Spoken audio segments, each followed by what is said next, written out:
Shahzoda opa, siz necha yoshingizdan boshlab insonlarni davolab kelasiz?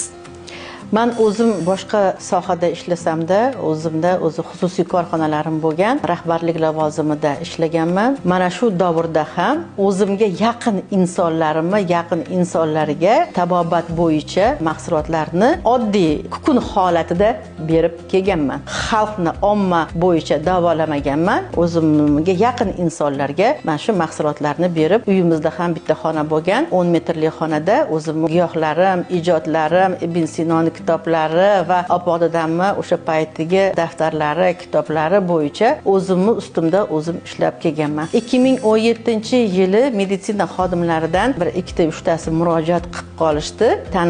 Tanishlari deyman. Ular murojaat qilib, mana shu trombositopeniya qon kasalliklaridan oilaviy yaxshi bo'lishgandan keyin nima uchun siz bu mahsulotlarni bunday holatda beryapsiz? Nima uchun buni ommaga chiqazmayapsiz degan savolni berib, mana shu mahsulotlarimni hammasini Sog'liqni saqlash vazirligidan o'tkazishga, etap chiroyli qilib o'tkazib, tekshiruvlardan o'tkazishga menga turtki bo'lgan insonlar bor. Ularga katta rahmatlar aytaman. Mana shuni orqasidan mana hozir o'zim mana shu mahsulotlarni ishlab chiqazyapman. Demak, 2018-yildan boshlab men xalqqa tabobat bo'yicha xizmat qilib kelyapman. Mana 2017-2018-yildan beri 40-50 dan ortiq diplomlarga ega bo'ldim, mukofotlar berildi. Bundan men davlatimizdan minnatdorman. Opa-dadam ustozim, yana qaytarib aytaman, mana 100 dan oshib vafot etganlar. Avvalambor meni ustozim Alloh,